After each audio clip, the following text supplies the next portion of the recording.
Monsieur le Président, bonjour et merci d'avoir accepté cette invitation pour cette grande interview sur Télé Sahel. Ma première question, Monsieur le Président, vos prises de parole sont rares. Certains estiment même que le CNSP et le gouvernement doivent communiquer davantage. Que répondez-vous, Monsieur le Président, à tous ceux qui soutiennent cette idée? Bonjour, Monsieur Abdoulaye. Bonjour au peuple nigérien. Merci de l'opportunité que vous nous offrez pour nous adresser une fois de plus à nos compatriotes et au-delà de nos compatriotes, au peuple du Sahel, d'Afrique et du monde. Permettez-moi d'avoir une pensée pieuse envers les martyrs civils et militaires du terrorisme dans notre sous-région. D'avoir également une pensée particulière envers les veuves et les orphelins, envers l'ensemble du peuple du Sahel qui souffre le martyre depuis plus de 10 ans, en particulier le peuple nigérien qui supporte non seulement les affres du terrorisme, mais les affres d'un terrorisme étatique à travers l'embargo et les sanctions injustes à lui imposées. Que Dieu subhanahu wa ta'ala couvre de sa rahma tous nos martyrs. Pour répondre à votre question, la communication, oui, c'est l'art de transmettre un message. Les canaux à travers lesquels certains nous attendent ou attendent de recevoir nos messages ne sont pas ceux-là même que nous utilisons. Mais la communication, elle est stratifiée. Trop de communication tue la communication. Et c'est pour cela qu'un État est organisé pour utiliser tous les vecteurs pour transmettre un message au peuple souverain. Et ces vecteurs-là sont utilisés par le Conseil national pour la sauvegarde de la patrie. Nous ne passons pas certainement à longueur de journée à la télé ou à la radio, mais si c'était le cas, on n'aurait pas pu exercer ce pourquoi nous sommes justement intervenus. Nous passons par plusieurs canaux, à commencer par le niveau local, à travers les prêches qui transmettent des messages aux fidèles, que ce soit dans les mosquées, dans les églises, à travers les chefs traditionnels, lors des grands événements, qui transmettent également le message aux populations, à travers les interventions des ministres qui composent le gouvernement de transition, à travers leur chef, le Premier ministre, qui a intervenu à maintes reprises, à travers certaines interventions des membres du Conseil national pour la sauvegarde de la patrie. Je crois que nous communiquons. C'est les moyens à travers lesquels nous communiquons que peut-être les gens pensent que ce n'est pas les moyens qui répondent à leurs attentes. Mais pour nous, le plus important, c'est que le peuple nigérien soit édifié de ce que nous faisons. Et je crois que nous parvenons à le faire à travers tous ces vecteurs que je viens de citer. Excellence, Monsieur le Président, 4 mois après l'avènement du CNSP au pouvoir, les Nigériens attendent toujours vos orientations stratégiques, votre programme de gouvernement pour une vision d'ensemble sur toutes les questions d'intérêt national, sur l'économie, le social et le politique. Qu'en est-il exactement? Je suis surpris d'entendre cette question, puisque quand nous avons intervenu, nous avons dit que notre premier souci est le souci sécuritaire, donc l'organisation de la défense. Effectivement, nous avons réussi à réorganiser notre système de défense et à créer des structures dans le domaine de la lutte antiterroriste et structures qui donnent des résultats, même si nous ne sortons pas souvent pour le dire, mais nous obtenons des résultats. Certes, il faut comprendre que c'est une situation qui a duré plus de 10 ans. Mais en 4 mois, ce que nous avons obtenu comme résultat nous permet d'espoir que ce premier domaine, qui est le domaine de la défense et le domaine sécuritaire, à travers les actions sur le terrain, à travers les actions diplomatiques qui nous permettront de renouveler nos domaines de coopération avec certains pays qui nous accompagneront dans le sens de prendre en main notre destin dans le domaine de la sécurité. Je crois que à travers le départ de l'origine du terrorisme sur notre territoire, je citerai notamment la France. Vous ne pouvez pas combattre un incendie avec de l'essence. Et pour nous, l'incendie terrorisme tire son essence du soutien que la France lui apporte. Nous avons pu dénoncer les accords de coopération en matière de défense. C'est un grand pas qui était là depuis plus de 50 ans. Nous sommes parvenus à le faire, Dieu merci. L'ambassadeur de France qui a voulu, au mépris des règles de relations diplomatiques, sous-estimer et mépriser les autorités nigériennes, a quitté notre territoire. C'est également des actions concrètes que nous avons posées dans ce domaine de rétablissement de l'ordre sécuritaire. Dans le domaine économique, nous avons pu, malgré l'embargo qu'aucun autre pays au monde n'a expérimenté, n'a vécu, nous sommes parvenus, Dieu merci, à assurer le ravitaillement régulier. Et vous suivez également, en plus de ce ravitaillement régulier à travers un corridor sécurisé, ce qui nécessite une grande mobilisation de forces de défense et de sécurité. Nous avons réussi toujours dans le domaine économique, notamment à travers la bonne gouvernance, à instaurer un climat de confiance. Tous les Nigériens étaient unanimes sur la nécessité de rendre ce qu'on a soutiré des caisses de l'État.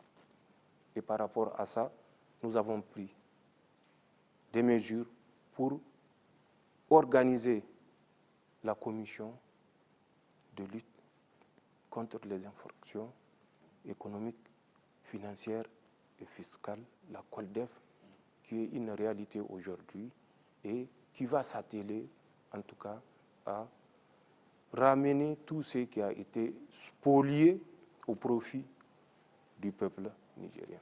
Donc, ramener au profit du peuple nigérien tout ce que les uns et les autres ont spolié. C'est également, je crois, une démarche à saluer. Nous avons d'autres perspectives, notamment dans le domaine alimentaire, pour voir comment, déjà, il y a un budget qui est prévu à cet effet, assurer le minimum dans le domaine alimentaire. Donc, c'est des grandes actions qui concernent des axes bien définis que peut-être les gens n'ont pas encore compris, mais c'est des actions concrètes dans le domaine de la défense, dans le domaine de la bonne gouvernance, dans le domaine économique et certainement politique, avec d'autres actions que je ne citerai pas et qui sont en perspective. Voilà ce que je peux dire de cette question. D'accord. Monsieur le Président, justement, à quel niveau se trouve l'organisation du dialogue national inclusif nigérien qui a été annoncé depuis quelques semaines? C'est plutôt depuis quelques mois. Le dialogue a été annoncé exactement en septembre. Mais nous sommes des militaires. Nous sommes prévoyants et nous prévoyons l'imprévu. Au moment où nous avons voulu initier le dialogue inclusif, le dialogue national, nous étions confrontés à une menace évidente qui est l'hostilité de la France qui avait sur notre territoire, on parle de 1500 hommes, mais c'était plus de 2000 hommes. Face à cette hostilité, organiser un dialogue national alors que 1500 hommes sont sur la base aérienne de Niamey serait un risque.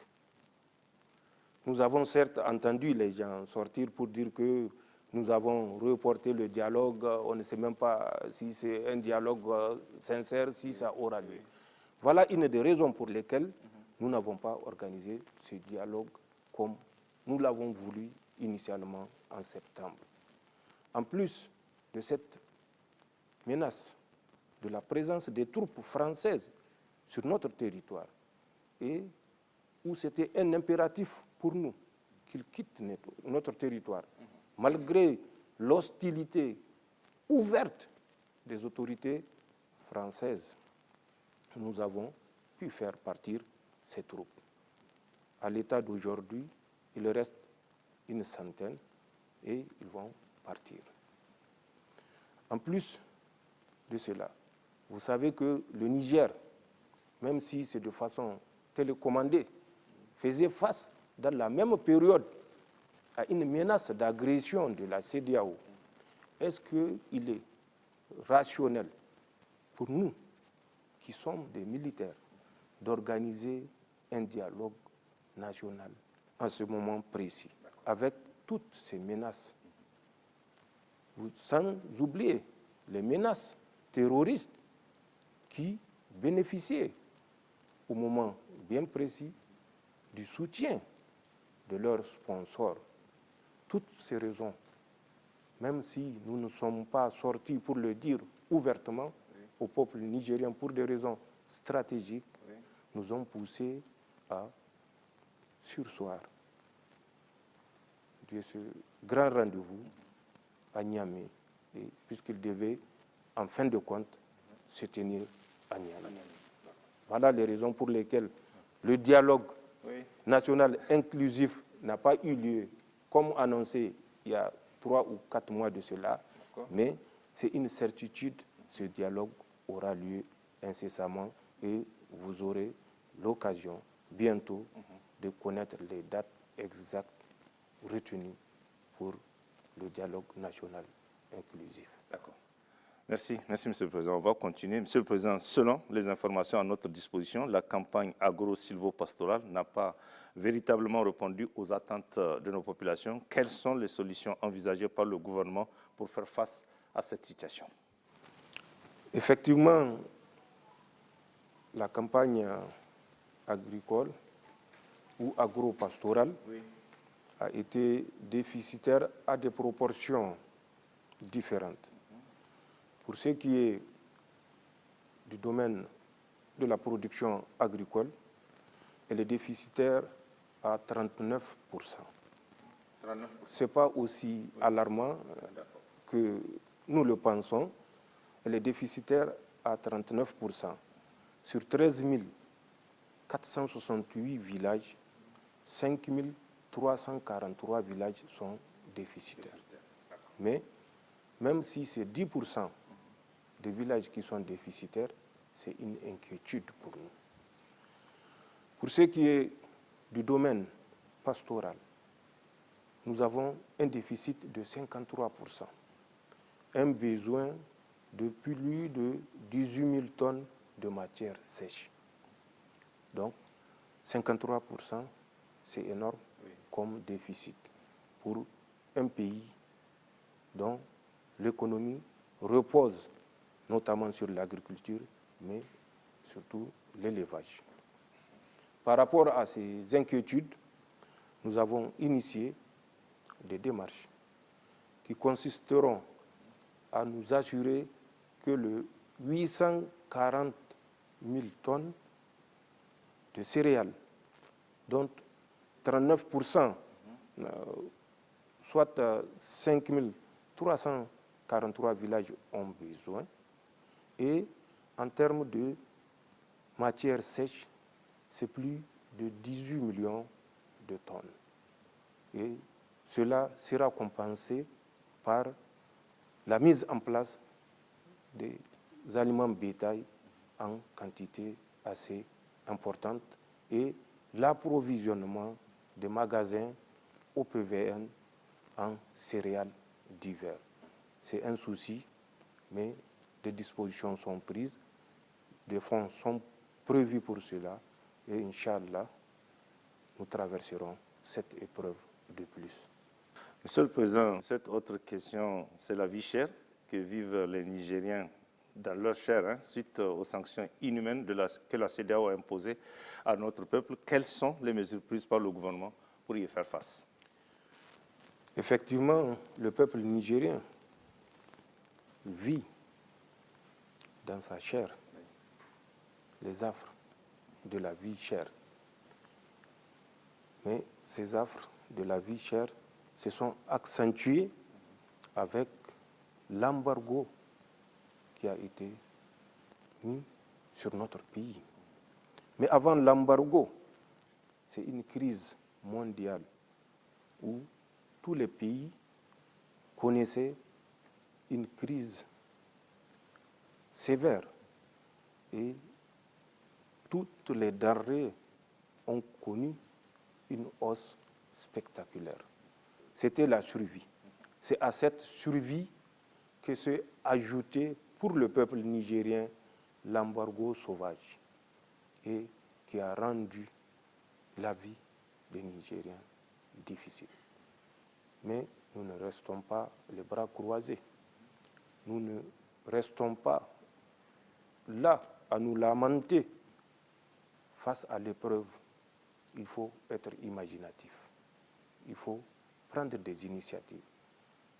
Et ces initiatives se traduisent, entre autres, par la multiplication du partenariat dans le domaine diplomatique à travers des pays qui sont sincères avec le Niger, même si nous ne sommes pas naïfs et nous connaissons que les relations internationales, c'est des relations d'intérêt. Mais nous sauvegardons les intérêts du peuple nigérien, nos partenaires sauvegardent leurs intérêts, mais pour nous, le plus important, c'est le peuple nigérien. Comment, à travers nos relations diplomatiques, sécuriser des corridors, obtenir un accompagnement alimentaire dans le respect et la dignité. Pour ce qui est des solutions au niveau local, nous avons multiplié la recherche de corridors pour assurer un ravitaillement dans des conditions sécurisées au peuple nigérien. Ces corridors que nous avons eu à prospecter sont le corridor du Burkina Faso, le corridor de la Guinée, Conakry, le corridor de l'Algérie et le corridor de la Libye. Sur certains corridors, nous sommes très avancés et vous le remarquez, avec le système de protection et d'escorte que nous avons mis en place, avec ce système, nous arrivons à maintenir une cadence régulière permettant d'approvisionner les marchés, non seulement de Niamey, mais de l'intérieur du pays. À titre de rappel, actuellement, ça fait depuis le 28 novembre que des camions sont en train de rentrer par un corridor ami pour assurer, et de façon ininterrompue, plus de 4000 camions sont rentrés du 28 à la date d'hier. C'est un effort colossal qui exige la mobilisation des forces importantes et que nous allons faire de façon soutenue pour que la vie chère liée à l'embargo soit levée. Il restera bien évidemment la vie chère, vie qui est liée à l'environnement économique mondial. Et ça, certainement avec le temps, d'autres solutions seront trouvées. Voilà ce que nous faisons pour essayer d'atténuer la souffrance du peuple nigérien, peuple que je félicite pour sa résilience. Excellence, Monsieur le Président, vous avez procédé à l'installation de la COLDEF il y a quelques jours. Quelles sont les assurances et les garanties que la COLDEF ne sera pas, comme toutes les institutions similaires dédiées à ce type de mission, lors des transitions passées et qui ont eu, somme toute, des résultats mitigés? Est-ce que cette fois-ci, la COLDEF aura véritablement les moyens de sa politique et quelles sont les garanties pour son indépendance et la réussite de sa mission? La commission de lutte contre la délinquance économique, financière et fiscale est une volonté populaire. Je ne répondrai pas des résultats que les autres commissions ont eus à des périodes bien précises, puisque je ne peux pas savoir ou imaginer du soutien dont elles ont bénéficié, ni du critère sur lesquels les personnes qui l'ont composé ou qui les ont composés ont été retenues.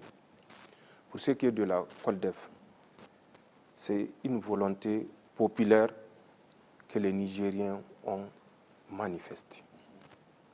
Face à cette volonté de justice et de voir que les biens de l'État soient considérés par tout responsable comme des biens sacrés, des biens communs.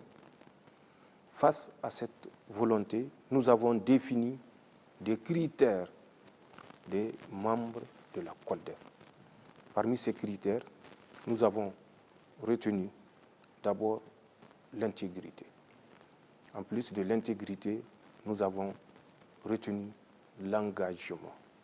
L'engagement, le dévouement à la cause nationale. Et enfin, l'esprit de l'intérêt national.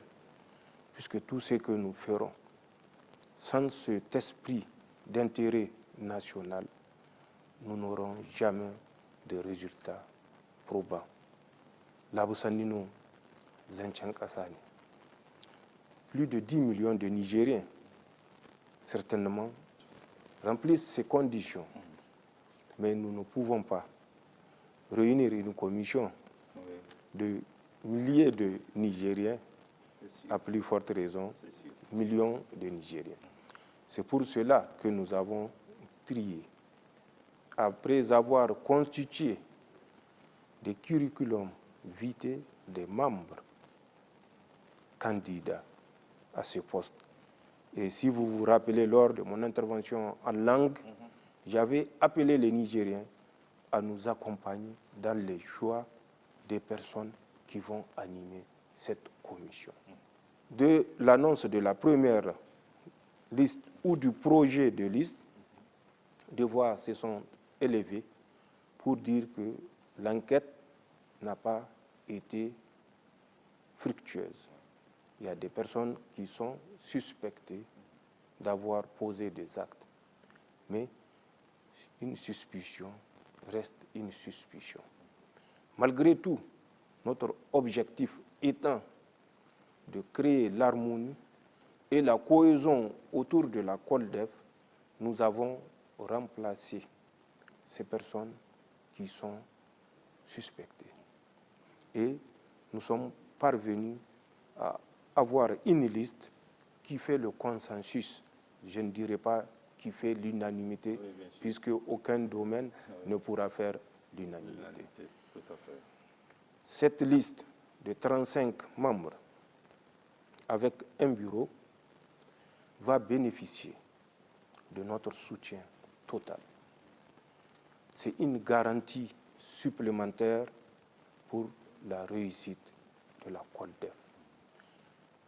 Ni les membres du Conseil national pour la sauvegarde de la patrie, ni les membres du gouvernement, ni moi-même n'allons interférer dans les décisions que la COLDEF aura à prendre. Au contraire, la COLDEF trouvera auprès de toutes ces structures un soutien indéfectible. Que tous ceux qui ont spolié les biens de l'État répondent de leurs actes. Zanchan Kassani, ce n'est pas une chasse aux sorcières. Il faut que le Nigérien apprenne et intègre que le poste de responsabilité n'est pas synonyme de confusion avec le trésor national, avec la caisse de l'État. Les biens de l'État doivent être sacrés. Tout ce qui est à l'État, dont on vous a confié la responsabilité, la gestion, doit être sacrée.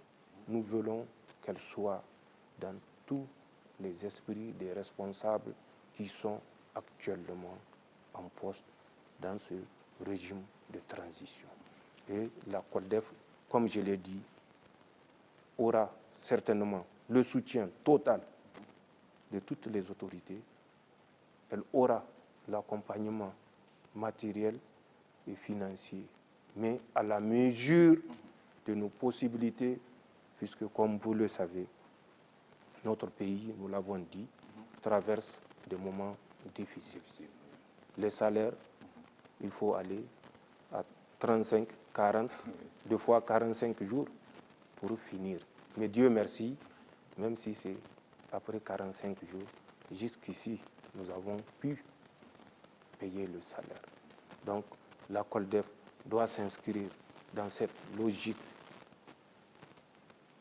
Les moyens ne sont pas en abondance, mais les moyens nécessaires à son fonctionnement, ainsi que le soutien, ne lui feront pas défaut. C'est ce que je peux dire de la COLDEF. Monsieur le Président, personne ne sera épargné. Tout, oui. Celui, de façon avérée, qui aura pillé les biens de l'État, qui aura détourné les biens de l'État, répondra à la COLDEF. Et la COLDEF a tout notre soutien, je dis bien tout notre soutien, puisqu'elle ne répond que du président du Conseil national pour la sauvegarde de la patrie.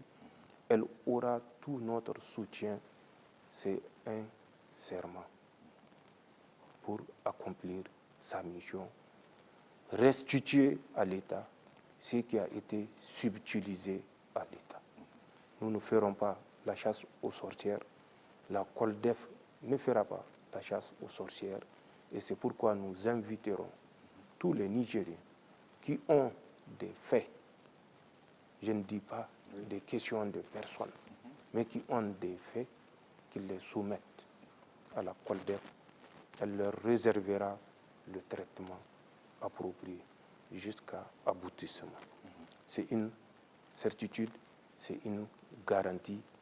Personne dont la responsabilité sera avérée n'échappera au traitement que la COLDEF réservera au dossier le concernant. D'accord. Merci, Monsieur le Président.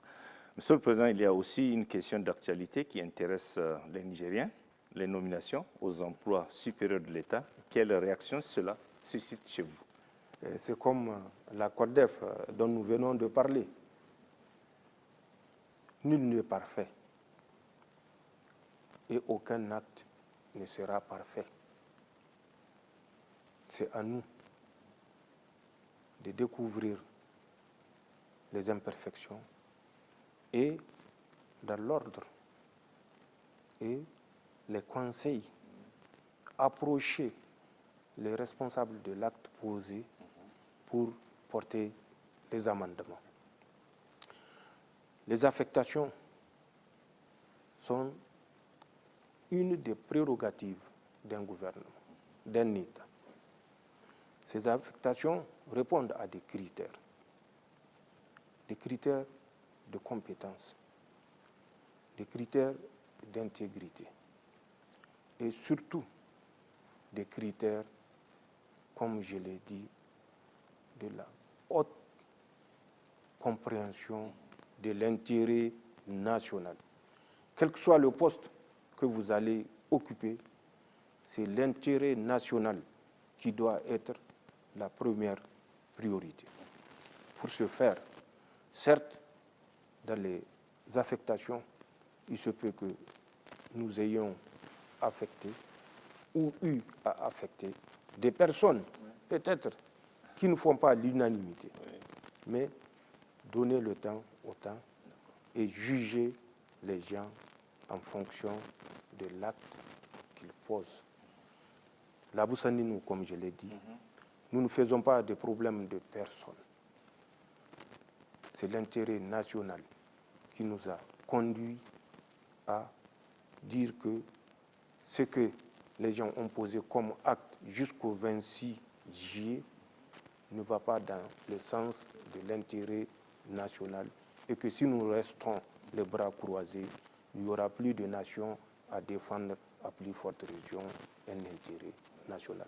Donc, que les Nigériens, de la même façon dont nous sommes sortis librement pour mettre fin à la dérive, qu'ils nous ont soutenus, qu'ils nous soutiennent dans toutes les désignations que nous aurons à faire. Et comme je l'ai dit, s'il y a des propositions, des recommandations, que ça se fasse selon les règles établies. Un État fonctionne en fonction des règles, selon des règles définies et connues des citoyens. Donc, respectons ces règles et observons, donnons un délai de grâce aux personnes nommées pour en tirer des conclusions. Et c'est tout ce que je peux dire par rapport à ce domaine d'affectation ou d'occupation des postes qui font souvent l'objet de bruit. Mais malheureusement, des fois, des bruits sont exagérés. Quand j'entends certaines personnes dire que non, un tel ne mérite pas, si on ne le dégage pas, pour utiliser le terme militaire, nous allons en guerre contre le Conseil national pour la sauvegarde de la patrie. Quand on dit aux gens que certaines fonctions sont définies par des textes de loi, qui disent quelles conditions remplir pour occuper tel poste, et que certains compatriotes disent que je ne dirai pas le mot, mais jeu de la loi, c'est au regret d'entendre des propos comme ça. Nous sommes dans un État qui respecte des règles.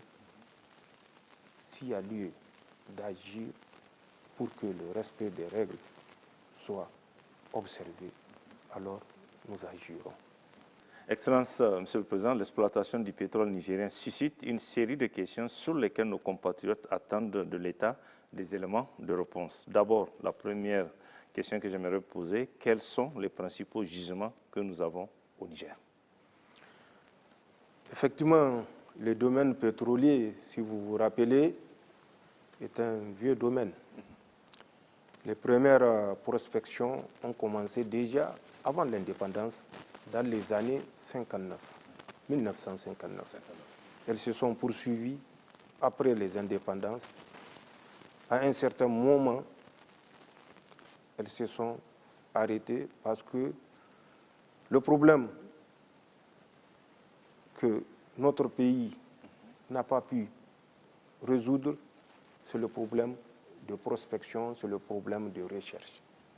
Nous attendons toujours que des compagnies étrangères viennent prospecter, faire des recherches sur notre territoire. Alors que nous avons la capacité et les moyens de faire ces recherches nous-mêmes en nous organisant. Donc, à un certain moment, les recherches et les prospections se sont arrêtées. Il a fallu attendre l'arrivée de feu son Excellence Tandja Mahmoud, que son nom repose en paix, pour relancer et de façon dynamique et irréversible le domaine d'exploitation. Je ne dirais même pas de prospection, mais d'exploitation. Nous avons 4 blocs. Il y a le bloc Agadam 1 et 2, il y a le bloc Bilma et il y a le bloc Kafra. Ce sont des blocs où des quantités avérées découvertes par différentes compagnies, mais pas par des compagnies nigériennes, puisque, comme je l'ai dit, le Niger ne s'est pas encadré de dispositions pour pouvoir créer une compagnie qui puisse accomplir cette mission. Pour revenir aux 2 blocs qui font l'objet de débats, c'est le bloc Agadam phase numéro 1 et le bloc Agadam phase numéro 2. Le bloc Agadam 1, c'est la Soraz, un pipeline de 462,5 km de Diaouro jusqu'à Koulele, Wolelewa au niveau de Bikimbirji, à 56 km de Zender, où la raffinerie a été construite. Vous connaissez peut-être le fonds utilisé pour construire cette raffinerie, un prêt d'une compagnie chinoise, la CNPC. 540 milliards de francs CFA. 540 milliards de francs CFA. Ce n'était pas un fonds au-dessus de la capacité de l'État nigérien. Ça veut dire que cette raffinerie aurait pu être nigérienne. Tout simplement. Mais le président Tandja, que son âme repose en paix, a montré que c'est possible au moment où les gens pensaient que c'était une mer d'eau souterraine plutôt que de pétrole. Il a cru au rêve. Il a fait construire le premier pipeline, comme je l'ai dit, de 462,5 km au Niger.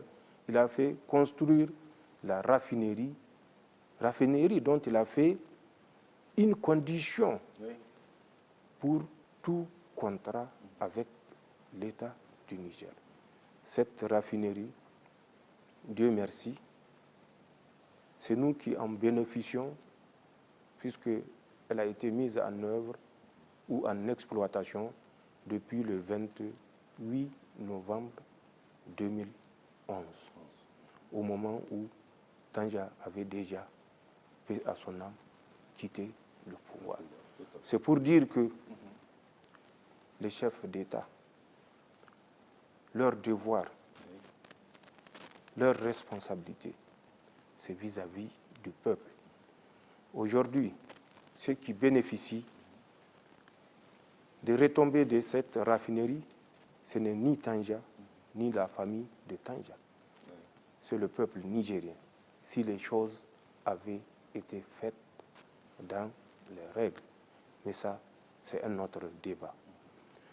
En dehors de la raffinerie, Agadem phase 2, c'est le pipeline de Koulele jusqu'aux rives de l'océan Atlantique, 1950 km.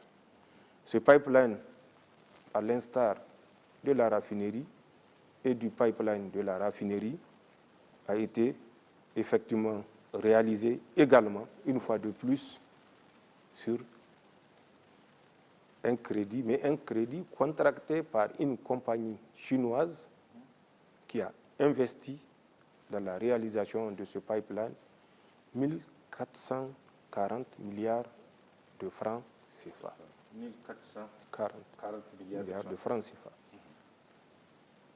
Sur le marché international, le Niger aurait pu lever ce fonds si nous avons ou si nous avions une compagnie qui faisait la recherche et la prospection, puisque c'est les découvertes et les quantités de découvertes qui permettront de contracter de crédit, puisque c'est une garantie à laquelle les bailleurs de fonds ne peuvent opposer un refus. Mais soit le pipeline est aujourd'hui une réalité. Oui. Il a été lancé le 1er novembre de cette même année, vous vous souvenez, et sa production est de 90 000 barils par jour. Sur ces 90 000 barils par jour, j'entends souvent des calculateurs, Oui. des scientifiques nigériens, des mathématiciens dire que nous multiplions 90 000 barils par 77 $ le prix d'un baril, un baril qui équivaut à 159 litres à peu près, et nous avons les recettes journalières du Niger. Ce n'est pas vrai. Sur les 90 000 barils par jour, la part du Niger est de 25,4%. Multiplier 25,4% par 90 divisé par 100, une règle de 3, vous aurez la part exacte par jour du Niger. Et multiplier cette part par le cours du baril, vous aurez la part du Niger par jour. Et ça dans les meilleures des conditions. Et actuellement, le baril est en hausse et nous espérons que quand la production qui a déjà été achevée, le transport est en cours jusqu'à l'océan Atlantique, et effectivement, quand cette phase de remplissage des cuves dans l'océan Atlantique sera achevée en janvier, probablement, nous pouvons espérer, janvier prochain, Inch'Allah, nous pouvons espérer les premières sorties des barils du brut nigérien qu'on a communément appelé le Melek. Mais notre volonté n'est pas de commercialiser du brut. Nous voulons aller vers le raffinage. Nous avons assez chanté que le Niger a été floué depuis plus de 60 ans parce que tout ce que nous produisons est exporté de manière brute. Le Niger ne bénéficie pratiquement pas des ressources de son sous-sol parce que le Niger n'a pas initié une politique qui lui permette de maîtriser l'exploitation de ces ressources. Nous voulons aller vers une raffinerie qui va transformer le brut nigérien sur le sol nigérien. Et ça, Inch'Allah, nous le ferons avec des partenaires, pas des gens qui sont là pour nous exploiter. Pour que le partenariat gagnant-gagnant soit enfin une réalité. Le pétrole brut nigérien, raffiné comme à la Soraz au Niger, en d'autres produits qui sont actuellement recherchés, Le notamment le jet, oui. l'essence que la raffinerie de Zender ne produit pas à suffisance, puisque c'est un tiers de la production des 20 000 barils qui est transformée en essence. Les 2 tiers sont transformés en gaz. Donc, le jet, pour les avions, nous allons fournir la sous-région. Nous avons des pays qui, malgré l'embargo, continuent à coopérer avec nous.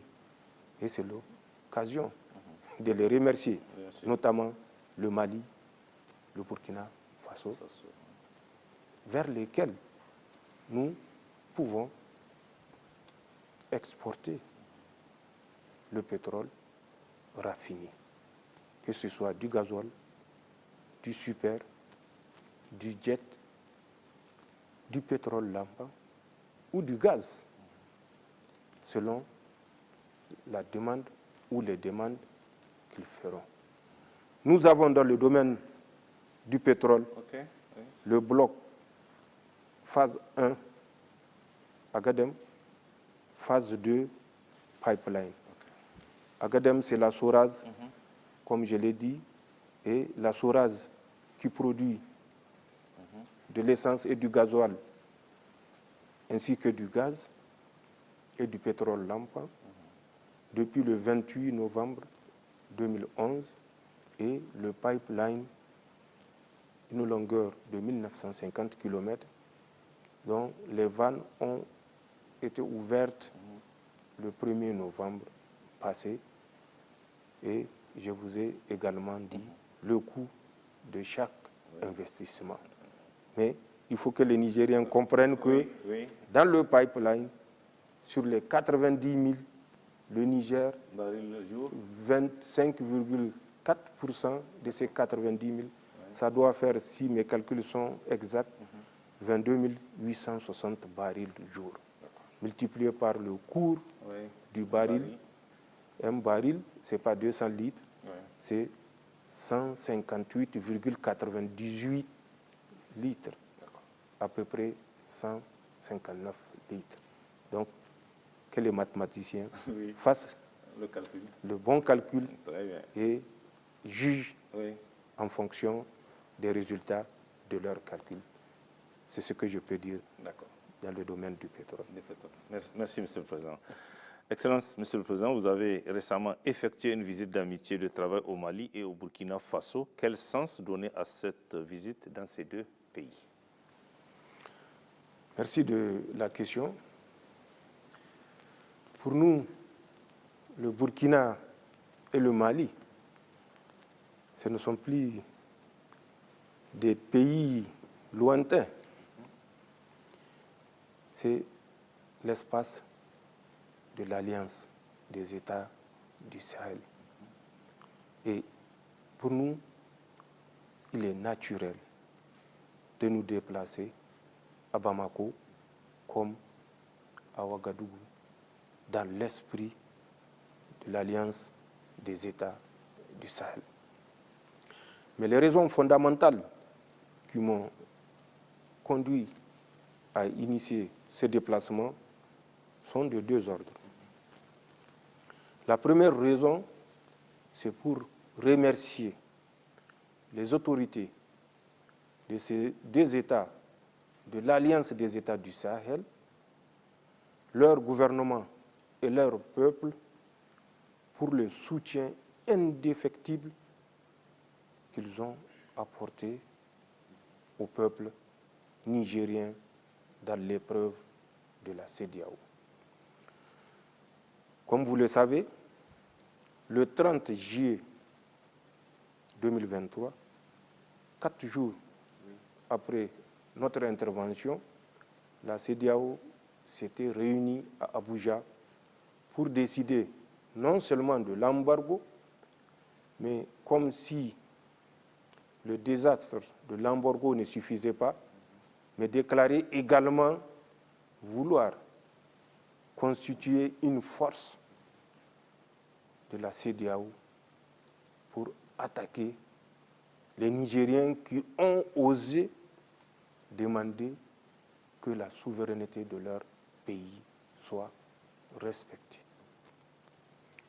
Face à cette menace d'embargo et d'agression militaire, le Mali et le Burkina ont fait une déclaration conjointe le lendemain, 31 juillet, pour s'opposer d'abord à cet embargo illégal et inhumain, mais affirmer leur solidarité avec l'État du Niger et les autorités nigériennes pour faire face à toute agression militaire aux côtés du Niger.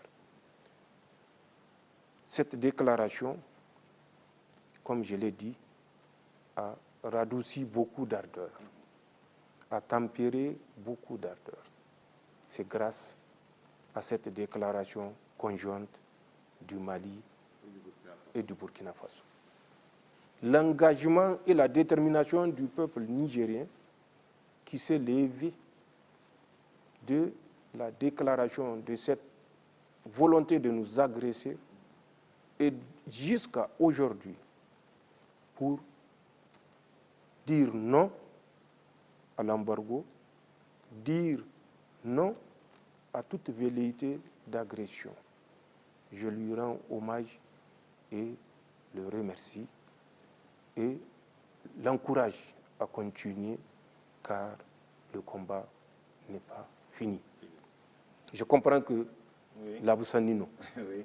Mais des changements de régime, des transitions se sont succédées au Niger.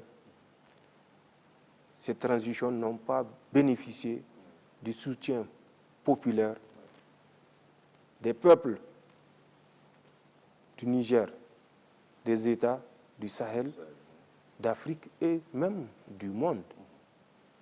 Et c'est une raison de plus pour féliciter le peuple nigérien. La deuxième raison de mon déplacement, dans la même lancée de la déclaration conjointe du 31 juillet, le 16 septembre, vous vous rappelez, oui, nous avons signé la création de l'Alliance des États du Sahel. Cette alliance a pour objectif, puisque c'était le souci immédiat, le domaine sécuritaire, le domaine de la défense. Dieu merci. Nous avons mis nos moyens en commun et nous obtenons des résultats dans le domaine de la défense, dans le domaine de la sécurité, notamment dans le domaine du terrorisme. Parce que nous savons, nous sommes convaincus, nous avons des preuves que ce terrorisme est un terrorisme importé. Quelles que soient par ailleurs les raisons que les gens ont voulu faire avaler aux Nigériens, oui, et aux États du Sahel, ce terrorisme est un terrorisme sponsorisé. Nous avons pu nous débarrasser de certains sponsors et, si vous le constatez, au Niger, au Mali et au Burkina, des résultats palpables sont obtenus dans le domaine de la lutte anti-terroriste. Mais le terrorisme de ceux qui sont armés n'est pas le seul terrorisme. Nous avons le terrorisme des États du Sahel qui ne font pas moins que ce que les terroristes font. Combien de Nigériens sont morts sur le lit d'hôpital parce qu'on manque de produits pharmaceutiques? Combien de Nigériens meurent sur leur lit d'hôpital parce que nous sommes privés même de l'électricité qui est pourtant un partenariat entre deux entreprises privées. Deux entreprises privées. Voilà. Donc, quelle est le sens du mot terrorisme quand on ignore que priver un pays du minimum en termes de produits pharmaceutiques, produits alimentaires, pour obtenir un accord ou pour contraindre le pays à faire des concessions politiques, c'est la même définition du terrorisme. C'est quoi le terrorisme? C'est l'utilisation de la violence contre des personnes innocentes pour contraindre à obtenir des concessions politiques. Et c'est ce que ces États de la CEDEAO font contre le Niger. C'est ce que ce terrorisme sponsorisé fait contre les peuples des États du Sahel. Donc, il était temps pour nous d'aller dans ces pays pour affirmer notre volonté. En plus du domaine sécuritaire, notre alliance doit évoluer dans le domaine politique et dans le domaine monétaire. Puisque cette alliance a in fine pour objectif de créer des conditions de prospérité pour nos peuples, pour le peuple du Sahel. Et c'est là également le deuxième motif de mon déplacement. Renforcer en troisième ressort les relations diplomatiques. Là où nous n'avons qu'un consulat, l'ériger en ambassade. Donc voilà de façon synthétique les 3 ou 4 domaines. Le domaine de défense donc sécuritaire, le domaine économique, le domaine diplomatique et bien sûr le domaine socio, je dirais, économique, puisque c'est la prospérité au profit du peuple du Sahel et, in fine, ne pas occulter le domaine monétaire. Si aujourd'hui nous faisons face à des pressions sauvages, c'est parce que peut-être nous sommes restés très longtemps passifs dans certains domaines. Nous n'avons pas su nous assumer et assumer notre souveraineté à travers des décisions fortes. Ce sont ces décisions que j'étais parti demander aux chefs d'État de mettre nos efforts en commun pour avoir ce courage de libérer définitivement l'espace sahélien, l'espace des États du Sahel. Voilà le motif de mon déplacement au Mali et au Burkina Faso. Monsieur le Président, justement, par rapport à la question de la monnaie, on peut espérer avoir notre monnaie très prochainement? Je ne me prononcerai pas. D'accord. Je préfère laisser l'opportunité de la déclaration aux spécialistes.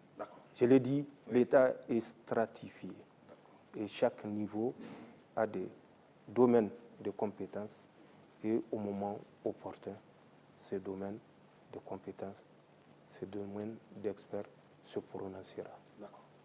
Monsieur le Président, avant-dernière question. Monsieur le Président, ce jour 10 décembre, les chefs d'État et de gouvernement de la CEDEAO se sont réunis à Abuja. Entre autres sujets importants, ils ont échangé sur la situation au Niger. Êtes-vous optimiste quant à l'issue de cette rencontre, Monsieur le Président? Pour moi, c'est l'intérêt national qui est au-dessus de toute considération. Nous avons demandé beaucoup de sacrifices au peuple nigérien. Le peuple nigérien, bénéficiant des soutiens des pays frères et amis, a supporté l'insupportable.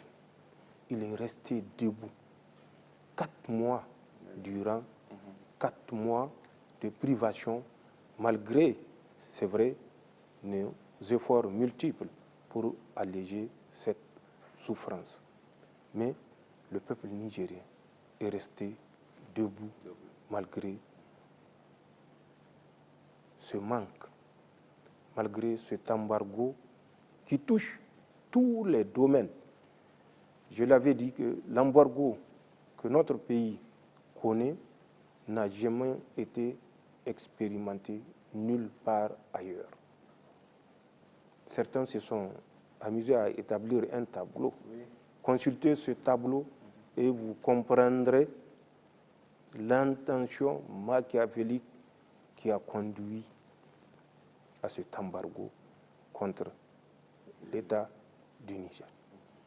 Mais penser par des actes terroristes contraindre le peuple nigérien à céder, c'est sous-estimer, c'est méconnaître l'histoire. Le peuple nigérien est un peuple de guerriers. Nous sommes héritiers et dépositaires de ce que nos dignes prédécesseurs nous ont légué, la résilience dans l'épreuve, la cohésion dans l'épreuve. Certes, les temps ont changé, les hommes ont changé, les capacités ont changé. Mais le Nigérien, malgré ces changements, reste résilient. Mais ce n'est pas pour autant que nous allons demander au peuple, exiger au peuple de continuer à souffrir de cette situation. Mon espoir, c'est que l'embargo soit certes levé. Mais mon espoir, c'est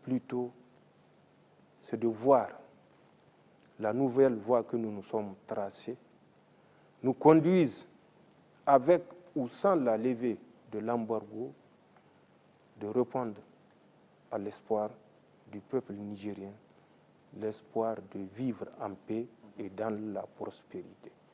Et je reste convaincu que ce nouveau partenariat que nous sommes en train de mettre en place avec des partenaires qui comprennent la situation de l'État du Niger, qui comprennent les raisons de notre intervention, qui comprennent le caractère vital de notre intervention pour notre pays.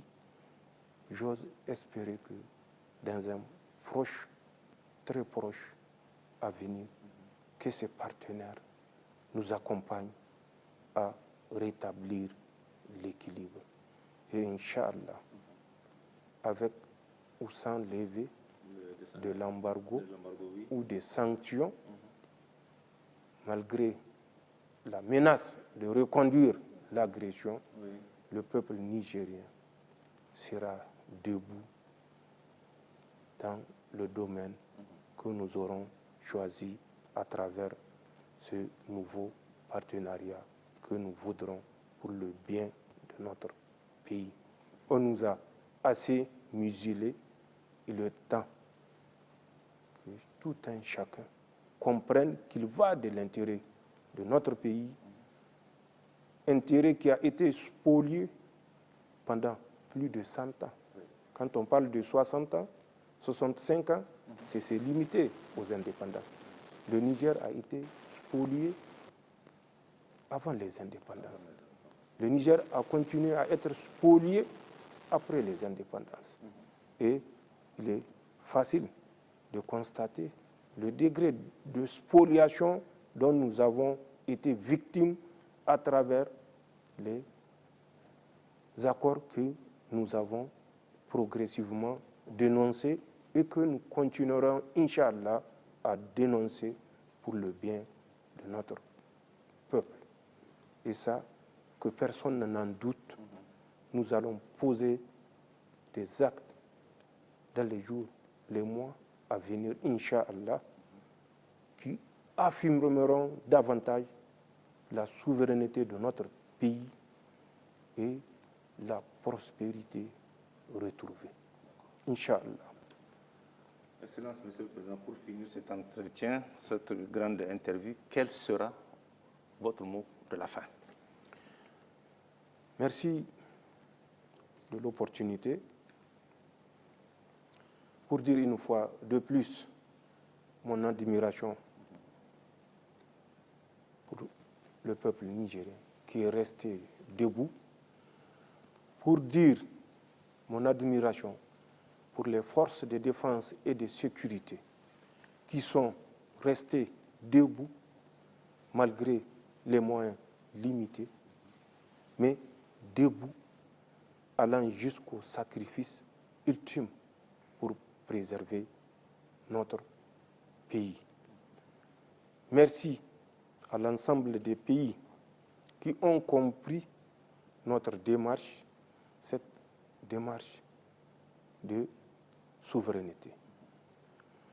L'Abousanine, comme le disent nos compatriotes Zanchan Kassani, nous sommes pour l'intérêt national et nous défendrons l'intérêt national, quel qu'en soit le prix.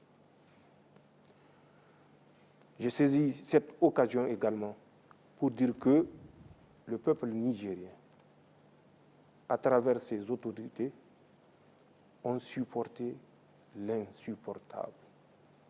À travers des accords qui nous ont entravés.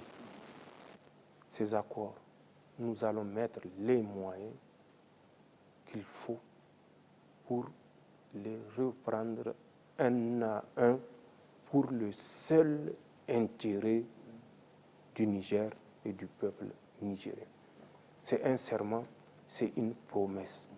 Quel que soit le sacrifice, tous les accords qui ont empêché à notre peuple, à notre pays de bénéficier ou rentrer en possession de ce qui revenait de droit, que tous ces accords soient remis sur la table et que, soit avec le même partenariat, dans un esprit de l'intérêt national et de l'intérêt de l'investisseur, soit accepté ou rejeté si le partenaire juge qu'il ne peut plus se retrouver par rapport à la nouvelle ou aux nouvelles conditions que nous allons exiger. Est-ce pas aberrant de découvrir que le Niger, pays classé toujours dernier de la planète, que ce pays renonce aux taxes et autres droits des entreprises françaises qui exercent au Niger sous le fallacieux prétexte et accord que les entreprises nigériennes qui seront installées en France bénéficieront du même traitement. Est-ce qu'on a même des vendeurs à la sauvette qui exercent en France? Non.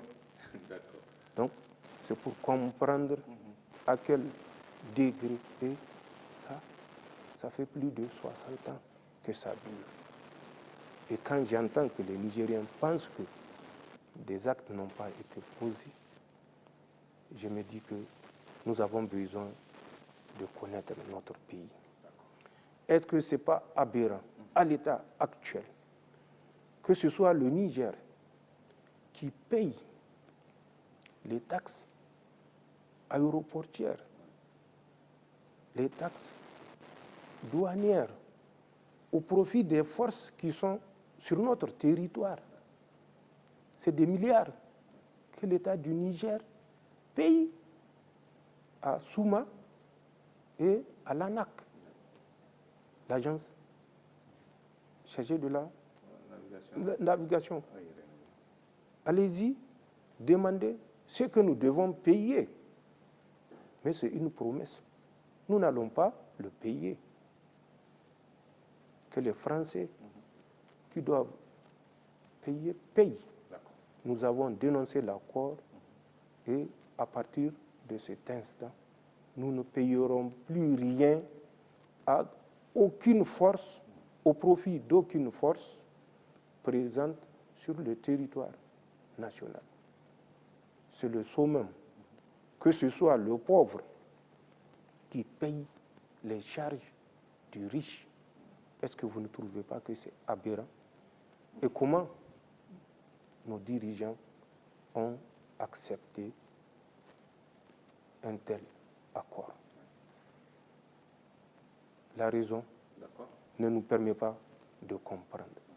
C'est des domaines sur lesquels nous allons revenir, Inch'Allah, et tant d'autres domaines que vous me donnez l'opportunité de partager déjà avec nos compatriotes.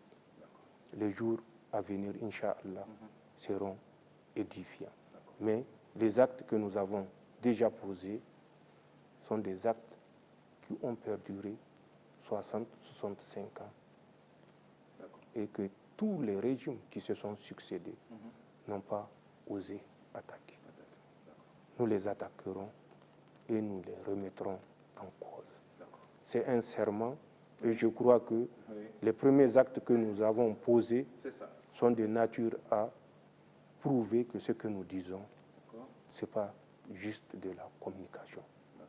C'est une détermination, c'est un serment et c'est un engagement irréversible, Inch'Allah.